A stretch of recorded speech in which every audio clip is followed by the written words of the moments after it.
Cari amici, padri, fratelli, sorelle, sono molto lieto e molto onorato di avere oggi la possibilità di giungere con voi. Ringraziamenti molti ai padri del Collegium Theresianum e in particolare grazie mille per la traduzione di questa conferenza. Mi dispiace molto di parlare in inglese, ma in italiano sono, come vedete, totalmente lamentabile. Scusatemi e grazie per la vostra pazienza. One aspect of Edith Stein's remarkable intellectual pilgrimage in the years that followed her baptism is the increasing depth of her critical engagement with Thomist metaphysics. Like her friend and mentor, Erich Schrivara, she sets out to stage a conversation between Thomism and the world of phenomenological thought, and to develop an ontology that would serve as a creative supplement and in some aspects corrective to the system of the angelic doctor. Stein herself tells us that she was able to see drafts of the first part of Guevara's great Analogia Entis, and she notes the areas both of convergence and of tension between Guevara's approach and her own. When she addresses the question of whether there is such a thing as Christian philosophy, a seriously contentious issue in mid-century Catholic debate, she invokes Guevara's authority for her conclusion that philosophy needs to be completed by theology, in the sense that it must take account of what revelation delivers to us in order to arrive at secure conclusions, but does not thereby itself become theology. What this seems to mean is that philosophy as such has to acknowledge the limits of ordinary finite reasoning, but may do so in one of two ways. Either it remains at the level of hypothesis and inconclusiveness, or it recognizes that its own method has to be supplemented by positive insight drawn from revelation. As a system that confesses itself to be incomplete and defers to revealed truth, it retains its integrity as philosophy, but explicitly looks towards a further and fuller kind of knowledge that is not attainable by unaided reasoning. And it is this explicit reference forward to a fuller knowledge grounded in divine gift that ultimately defines what Christian philosophy is. The unbelieving philosopher is free to use theological data as thought experiments, we might say, but can have no strictly philosophical reason for either accepting or rejecting them. Now, Edith Stein's long and intricate analysis of finite and eternal being is professedly an essay in Christian philosophy, in which, as we shall see, the factoring in of theological data is a means of enriching and extending a philosophical account of finite existence in general and human existence in particular. Like Guevara's Analogia Entis, it has at its center the question of whether and how the phenomenological method spills over into an unavoidable consideration of metaphysics. Perception itself is marked by a tension between an act of knowing that inevitably locates itself within a temporal framework. We come to know, we respond to specific moments of perpetual stimulus, we narrate our knowing in relation to other records of encounter. A tension between that act of knowing and the object that is known, which does not depend for its inner structure on the history of our knowing. The sheer that of the object is distinct from the how of its actuality as it impinges upon us. Yet this is a distinction that also requires us to recognize that neither pole can be thought without the other, the that and the how. There are no existents just lying around, so to speak, existing but not existing in a mode of self-presentation. There are no bundles of apprehended qualities that can be thought independently of a substance that they activate or actualize. Now, for Guevara, this entails beginning the metaphysical project by accepting an irreducible to and fro between that and how, between the fundamental analysis of substance, the act by which something simply is, and the specifics of the historical, conditioned processes in which a substance comes to be known. The essence of any object of knowledge is, in Guevara's famous phrase, in and beyond the how of its actual existence, its act of existing as specifically presented here to a finite subject.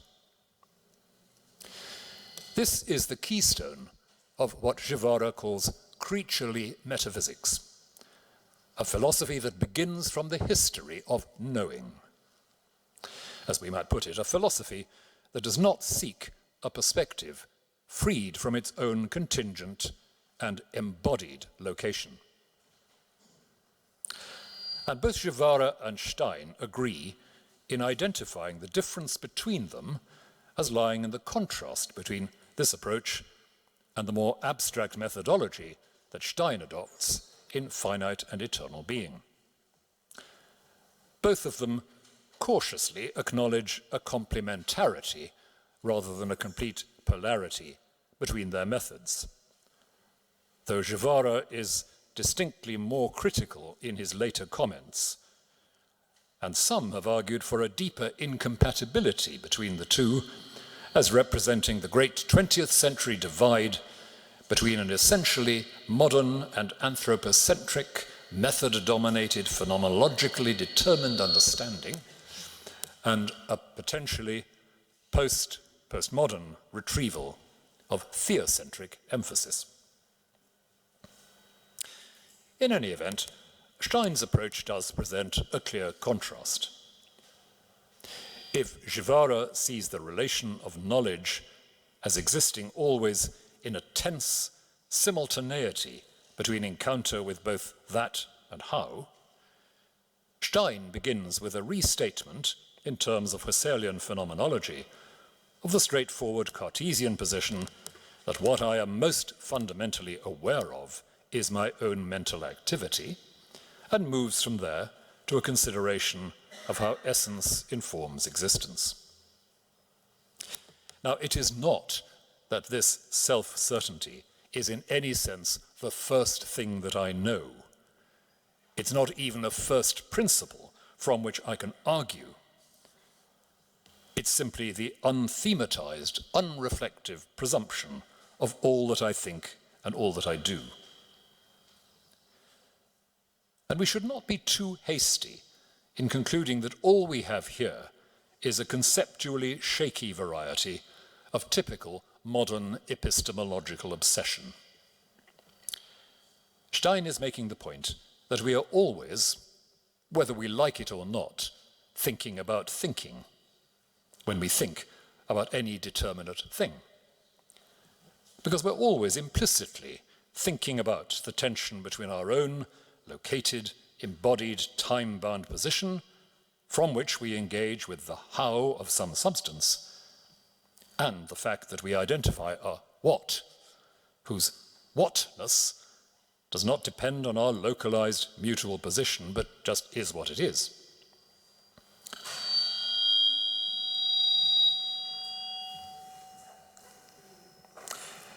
The act of knowing is the moment in which we encounter something in act, but encountering something in act, in the difference that its presence makes here and now, is precisely to grasp that we do not grasp what it fully is as a non-temporal existent reality. Putting it a bit differently, to think about thinking is to think the inescapably temporal nature of finite consciousness and its entanglement with an unmanageable otherness in every encounter with another substance. And to think like that about thinking is also to think eternal being in an oblique way. We are conscious that we have come to know that our entire existence is in flux, and so that the moment when we apprehend an act from outside our subjectivity is a moment out of time. Our localized subjectivity cannot reduce this alien act to its own proportions in the ego. But by bracketing out this limitation, we arrive at the intuition of act as such, truly timeless, beyond all the processes by which the essence, the what of something becomes thinkable and communicable. Quoting from Stein, "The ego thus arrives at the idea of plenitude by crossing out from its own being what it has come to know as privation." And so, in parallel or in apposition, we might say, to Guevara's idea of Spannung, the tension between essence in and beyond existence, Stein offers a parallel tension between what she calls form and fullness, between the totality of what a substance is and its embodiment as actual, determinate presence in the world. Essence is both active and empty, in the sense that it's never an object as such, never a thing in the world. Always real in and only in, filling and forming an object to be grasped. And at the same time, essence is grasped in its ungraspability. Well, as Stein acknowledges, the vocabulary she develops is very different from the more familiar usages of Aristotelian and Thomist ontology. But she's careful to note the differences and to attempt to clarify her own use as far as possible. By the end of the first 6 sections of finite and eternal being, she has outlined an ontology in which the basic pattern is the tension between active form and actualized instantiation. Each active form is a unit of meaning within creation, a limited cluster, we might say, of potentialities that can be realized. So that although this form does not itself change in time, because remember, it's not an actual thing, it's always oriented towards being actualized in time. So any substance is, first and foremost, a sort of field of possibilities, a spectrum of coherent actualities. And the actual object of knowledge is the result of the essence becoming the fullness, the content of a phenomenon in the world, being, as Stein likes to say, carried by the phenomenon.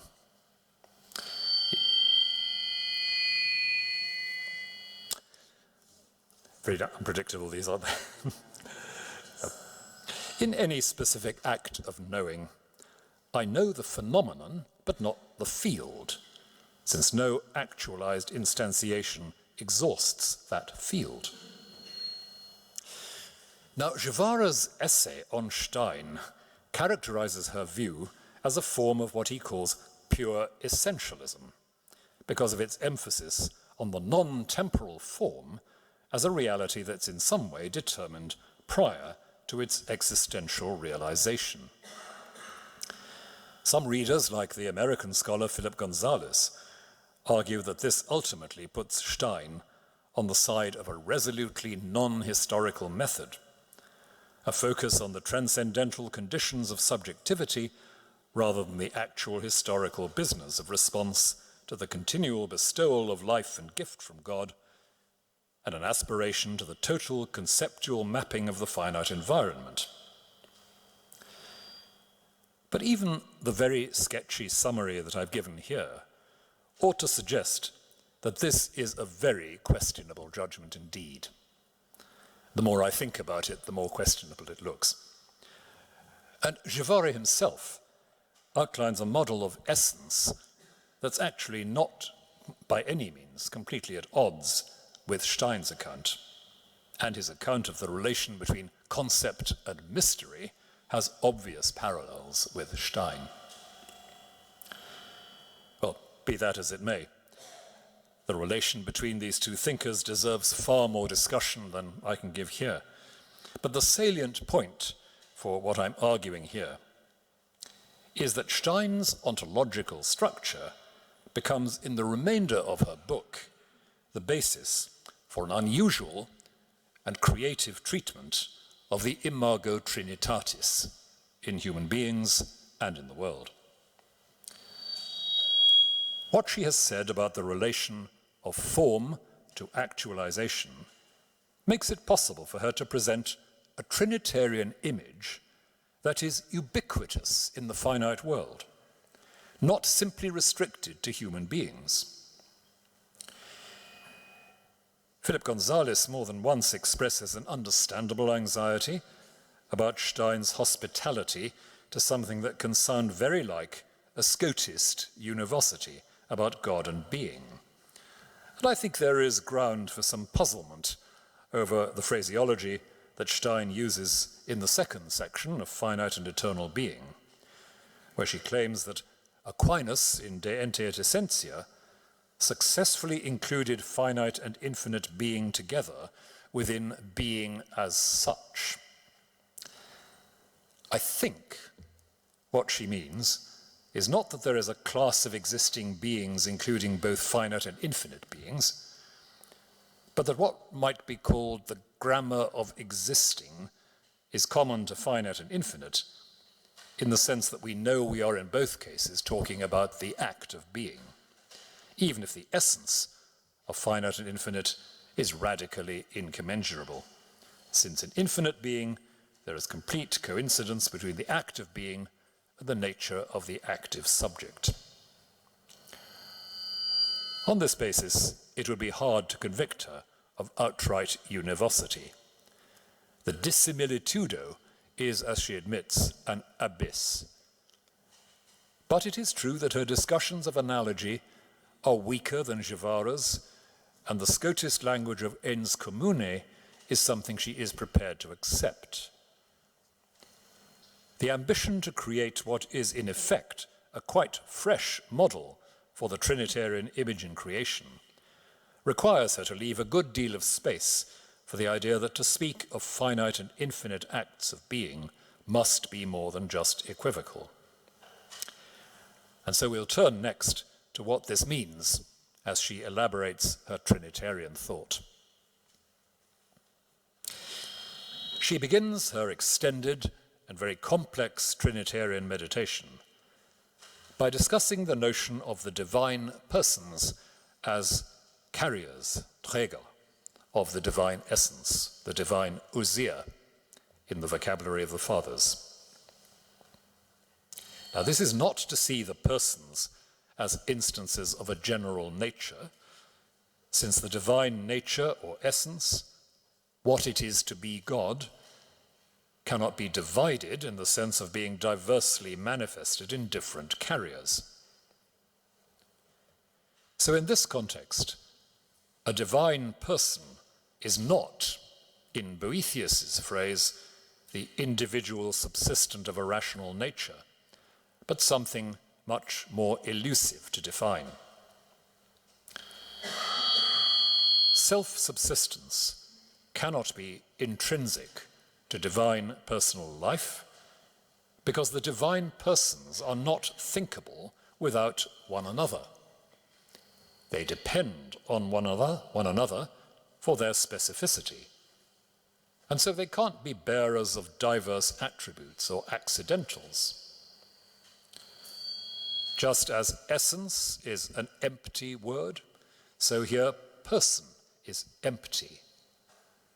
That is, the divine person is the that or how of the what, which is the divine essence, but this that is nothing but its relation to the other divine persons. There is no content, no fullness that is actualized in distinction, only what we might call the directionality of each person towards the others. There is nothing in the persons that is not the divine essence, hence their emptiness. But that divine essence is spirit in its archetypal form, and spirit, says Stein, is that which is free to go out from itself without loss and without diminution. Spirit is life moving into communication, leaving behind its self-enclosure.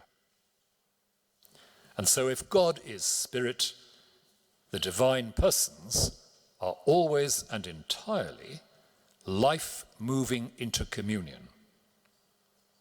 Not, of course, realizing a potential for communion over time, but eternally, unchangeably, actualizing a life that is other-directed. Quote again. Because personal life is going out of oneself and simultaneously being and abiding within oneself, and because both of these characteristics pertain to the nature of spirit, personal being must always denote spiritual being. End of quotation.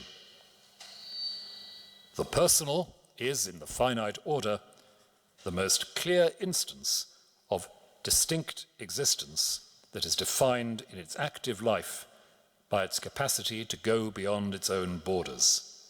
That is what spirit signifies. Now, spirit is to be distinguished from soul. Soul, according to Stein, is an element in the complex activity of the finite subject. It's something that can be described as the organizing and animating center of a living substance, the self-contained interior pattern of energy upon which free consciousness works to realize the optimal level of the field behind and above the potential of the field within it which it exists. And the person is thus the whole of this field, behind and above the actual fusion of body and soul perceptible in the world.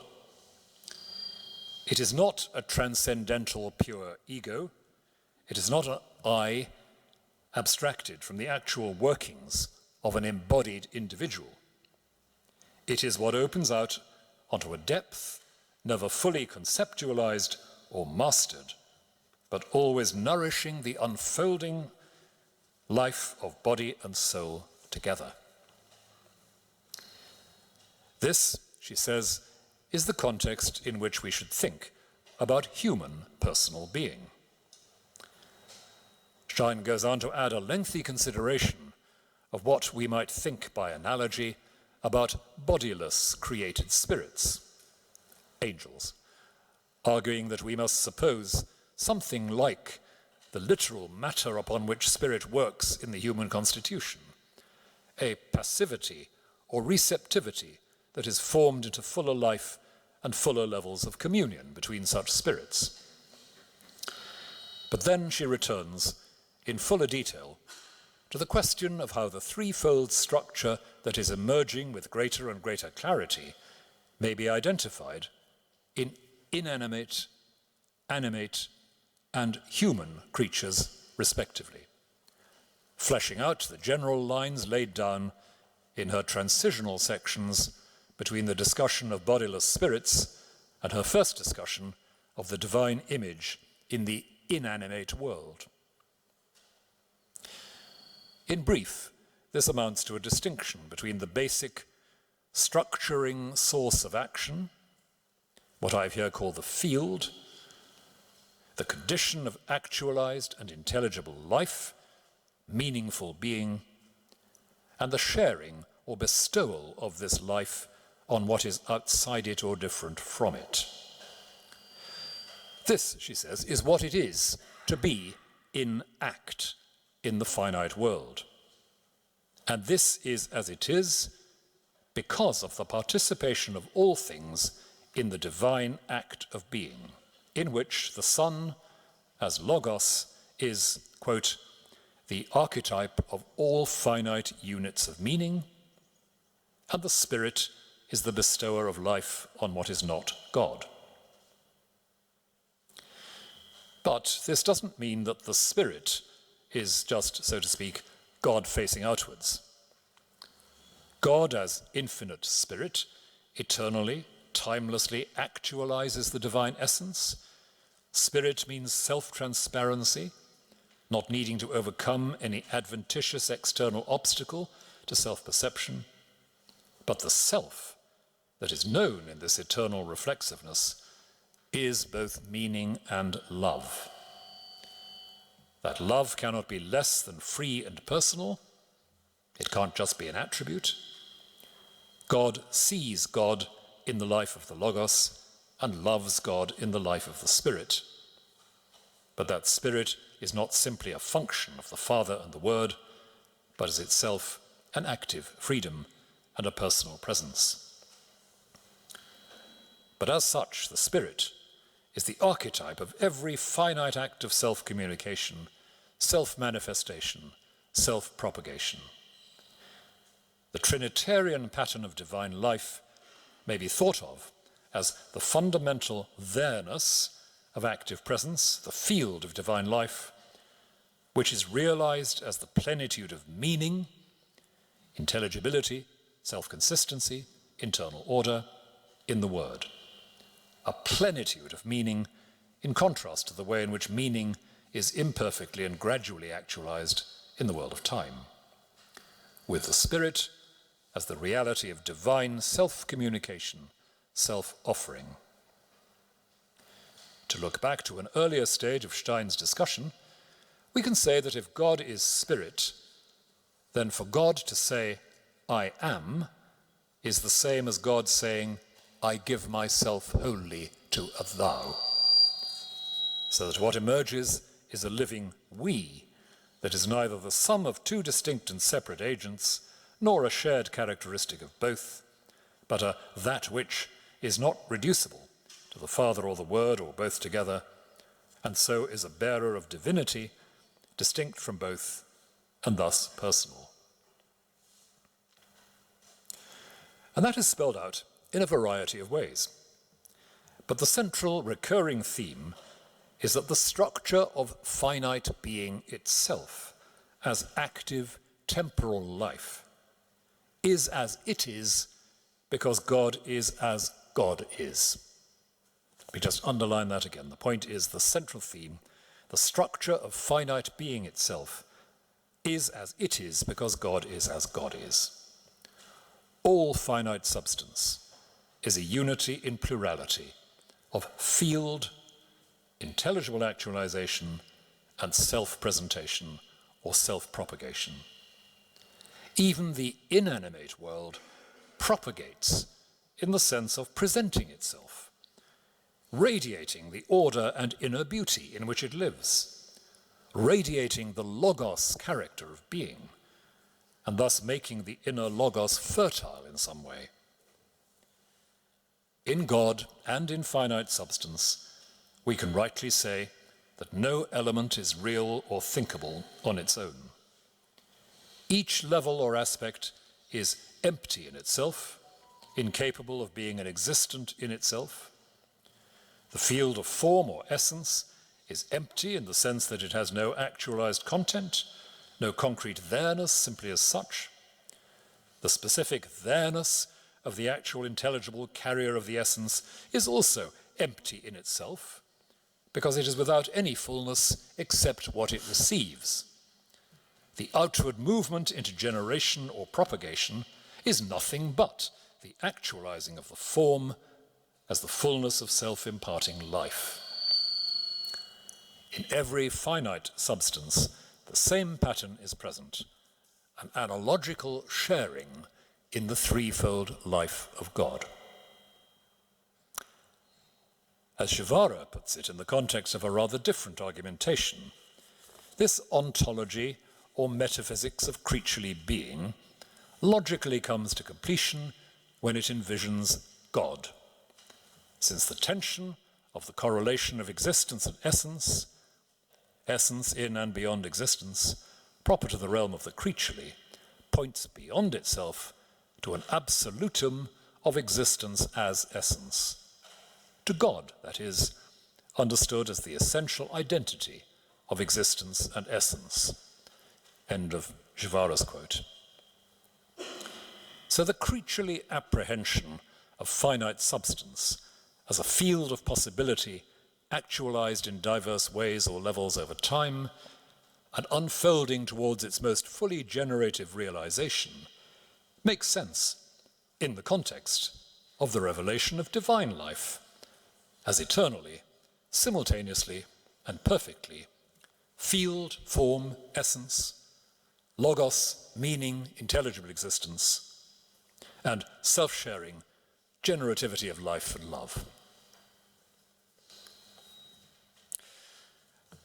As this might suggest, characterizing Stein as a pure essentialist, as Shivara does, let alone an exponent of monadology, as somebody has suggested, does her a lot less than justice. The essence that is the object of the intellect's activity is never a thing in itself. Almost by definition, it does not exist, or rather it exists only as that which fills the determinate historical actualization of its field, and this latter is not dispensable in the knowledge of the essence. Indeed, we could say that the Trinitarian theological underpinning of this scheme secures precisely this point. There is no person of the Trinity whose existence is just functional or instrumental to any other divine person. There is no divine person whose reality is somehow second order. So if we have in the entire world of finite substance a real structural analogy with infinite being, there will be no possibility of abstracting a discarnate essence as an independent knowable object. That being said, it's true that Stein parts company with Shivara in one important respect. Shivara talks about meta-ontics, meaning that there is an interrogation of the way in which reflection on consciousness opens out onto a reflection on being, as well as directly interrogating the object of knowledge. Here's Shivara again.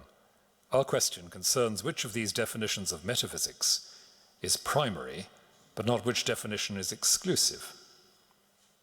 It turns out that each needs the other, and that a method that treats only one as determinative is going to be flawed. There must be a certain priority for meta-ontics, as to speak of an act of knowing is already to make an ontological assumption about action and potentiality. Yet meta-ontics cannot begin without acknowledging the belonging together of consciousness and being in the act of knowledge. Metaphysics, metanoetics, meta-ontics belong together. And with due respect to González, it's not clear that there is here the kind of methodological gulf between the two thinkers that he argues for. But it is fair to note that Stein's interrogating of the act of consciousness is not quite of the same order of complexity as Shivara's. She's unmistakably doing what Shivara describes as taking aim from consciousness in the direction of being. But she's less interested in problematizing consciousness itself and the precise nature of its participation in being. To this extent, we can grant that her intellectual world is more, should we say, unreconstructedly modern than Shivara's. And yet Shivara himself cautions against a meta-ontics that fails to acknowledge the need to attend to epistemology. Perhaps he has in mind something like Étienne Gilson's robust but very narrow defense of philosophical realism. Stein's ontological model nonetheless serves to anchor her doctrine of knowledge in the creaturely and historical realm, to a certain extent. And while she does speak of the goal of philosophy as perfectum opus rationis, the completed work of reasoning, we should beware of assuming that this is equivalent in her mind to some sort of absolute knowledge in a debased Hegelian sense. It's true that we hope to become participants in divine wisdom through the exercise of philosophical reasoning amplified by revelation. But this participation in divine wisdom is not a comprehensive conceptual map of the universe, since it goes beyond all conceptually intelligible particularized knowledge into the simple comprehension of the one truth. That's a quote from Edith Stein. The simple comprehension that lies on the far side of the darkness that faith introduces into our minds. And the allusion here to St. John of the Cross looks forward to her full-length treatment of John in The Science of the Cross. And this draws from Guevara, in his remarkable essay on Stein and Simon Weil, the judgment that Stein, both in Finite and Eternal Being and in her book on St. John, treats the Doctor of the Dark Night as in effect providing a rationale for her essentialism in his account of radical detachment. Guevara discusses John's theoretical work in terms of an abandonment of the creaturely in a search for immediate awareness of God, so that, he says, Stein's use of St. John of the Cross can be assimilated, despite the difference between the two writers in other respects, to Simon Weil's ideal of decreation. Neither Stein nor Weil, says Guevara, does justice to the other St. John of the Cross, who in his poetry celebrates the nuptial joy of union with God, in which, quoting from Guevara, the flowing back and forth of nuptial love and encounter and response becomes transparent to the flowing back and forth within God himself. In other words, Stein might have found in St. John of the Cross a richer source for Trinitarian reflection than she seems to imagine. And Guevara concludes his essay with what is, even for him, a painfully condensed and gnomic meditation on how the essentialist reading of John in terms of night as light, the dwelling in a nocturnal hopefulness beyond the realm of particular intellectual conceptualities, and the existentialist understanding of light as night, illuminating and transfiguring grace, pushing us deeper into the mystery of God's embrace of and presence within the horrors of the historical order, both together constitute an analogy of night in which the reciprocal tension of these perspectives evokes the recognition of the ever greater reality of God's own Einnachtung, God's identification with the night in which creatures live, an identification that is at the heart of divine self-giving, and which is poignantly embodied in the very different martyrdoms of Edith Stein and Simon Weil. Now, this restlessly creative and critical reading of Stein alongside Simon Weil and in relation to John of the Cross deserves a full-length treatment of its own, which is not going to be possible here.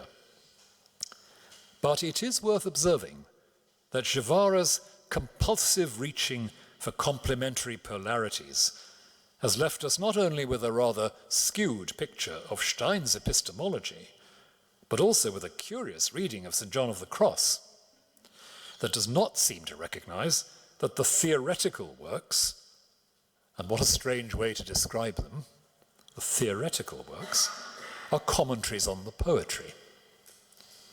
Nor does Guevara really weigh the fact that the question in all the Juanist oeuvre is not at all about the knowledge of God as somehow a problem about how God can be known only when the specifics of the finite world are forgotten.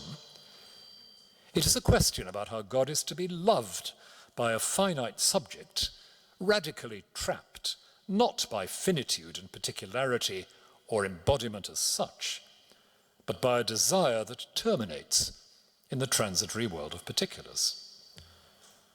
By attaching to created realities the hopeful desire that only God merits and only God satisfies, the creature deifies other creatures and is enslaved to them. There is no opening up to the comprehensive meaning that creation has in and from the God who is everywhere present and everywhere speaking in the finite world. Only when our habitual obsession with, or addiction to, this absolutizing of the finite world as the end of our desire has been eroded in the night of sense and spirit, are we free to see the created world for what it truly is. And I don't think this commits St. John of the Cross to an essentialist notion that the realm of finite manifestation is just to be left behind. What is to be left behind is the deep misapprehension that this realm is the final determinant of our desire. As a matter of fact, Stein's account of St. John is very attentive to the poetry, to the nuptial imagery, and to the Trinitarian context of all the reflections on contemplative practice and the pains and frustrations of the Noche Oscura. Once again, what she actually says is a good deal closer to Guevara than the Jesuit theologian seems to allow, in that she sees the night of faith as precisely what transforms merely philosophical ambition into the desire for participation in God's own wisdom, which is definitively not an ensemble of accurate conceptual accounts, but opens up the revealed truth of what the relation is between God and all finite being, so that something entirely new appears in us. If philosophy, meanwhile, takes account of what revealed theology claims in regard to the Trinitarian life, it will see how the structure of finite being is not, in fact, a realm of monadic essences, but a world in which all that is engaged in a self-concretizing through time that allows its essence to be given into the life of the other again and again. And this engagement is the image in time of the self-giving that is eternally and unchangeably God's life. Two final points about Stein's schema may be mentioned here. Does the assimilation of the Father to the depth or abyss of divine being fall into the trap of making the Father functionally identical to the divine essence? It's a trap into which a good many theologians, ancient and modern, have fallen. I think Stein can be defended on this, but there is a certain lack of clarity here, partly because of her very idiosyncratic terminology. It's not that the Father is somehow identified with the divine nature. It's rather that, as in classical Eastern Christian thinking, the Father is the single source, the monarchia, of that act by which the divine nature is shared with or bestowed upon the Word and the Spirit. Essences, as we may recall, don't exist. They're not there except as actualized. The Father, in Stein's account, is active in the sense that he initiates that act of manifesting and making intelligible that is the Word. The Father is unmistakably a how as well as a what. Analogically, he corresponds to the form that must be filled, but he's also the agency of filling, not a passive content for the active intelligence of the Word. Still, the exact outworking of this is not wholly plain, and reducing Stein's ambitious ontological analogy to a completely coherent structure needs a lot of further labor. Second point, though. Once again, this is a qualification of too simple an assimilating of Stein to the Rahnerian or Kantian modern pole in contemporary Catholic theology. One implication of Stein's ontological analogy is that being is intrinsically giving of itself. Being is intrinsically giving of itself. The third level of actuality in her various triadic schemes is that of the self-gift that is definitive of the life of spirit. And this means, among other things, that there must here be some convergence with the way a theologian like Balthasar speaks of being as giving itself to be known. And I'm thinking here of section 3 of volume 3 of Herrlichkeit in Raum der Metaphysik. We're not here dealing with a focus on consciousness as the source of meaning, or being itself being redefined as meaning.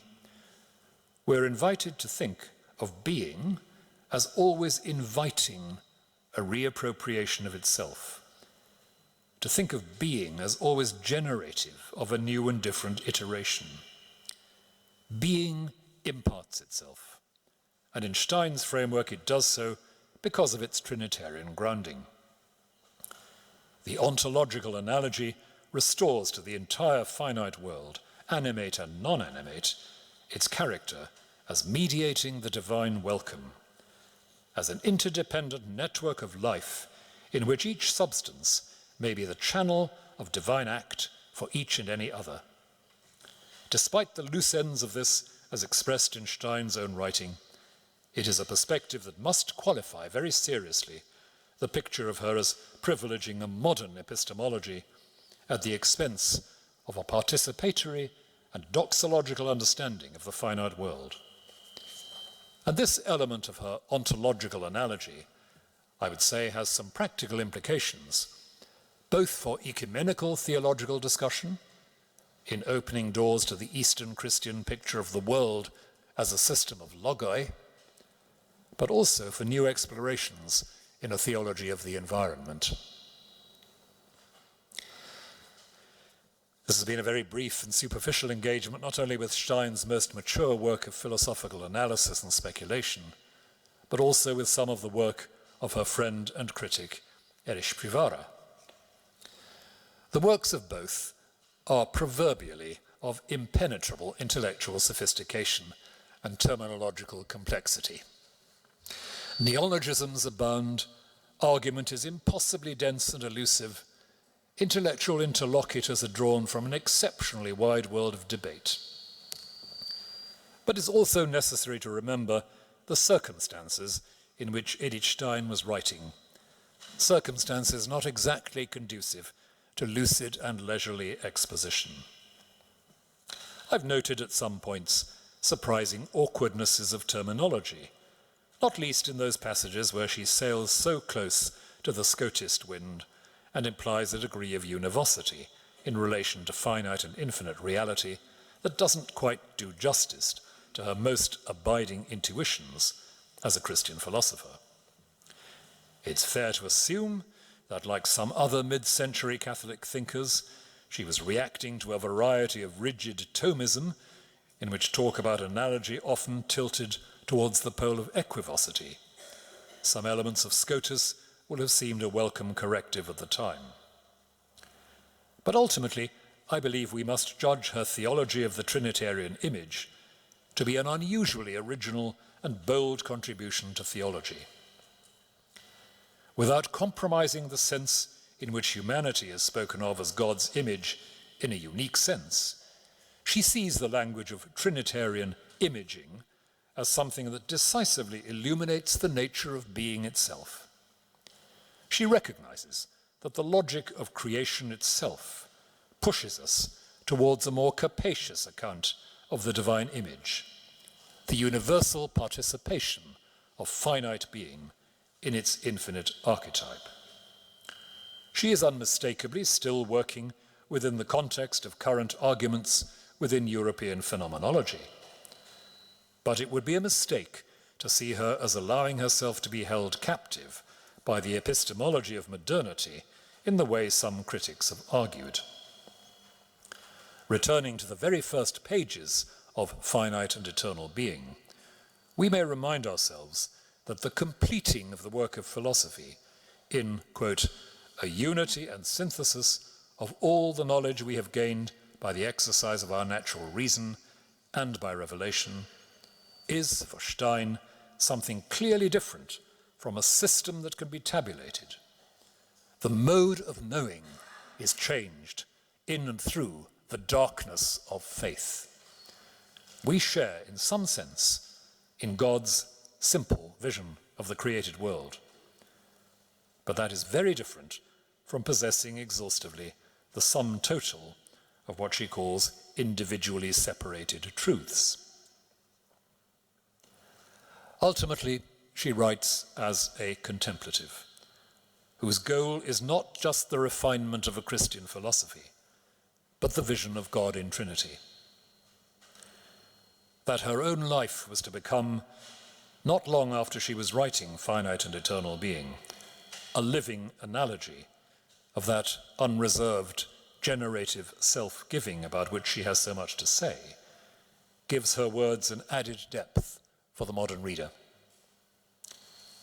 Martyrdom does not make a writer infallible, but it undeniably directs our attention to the way in which the workings of her extraordinary mind shaped her decisions as a sister of Carmel, and her analysis of what it is for us to exist in the threefold divine image becomes all the more a painfully searching question for her interpreters. Sancta Theresia Benedicta, ora pro nobis.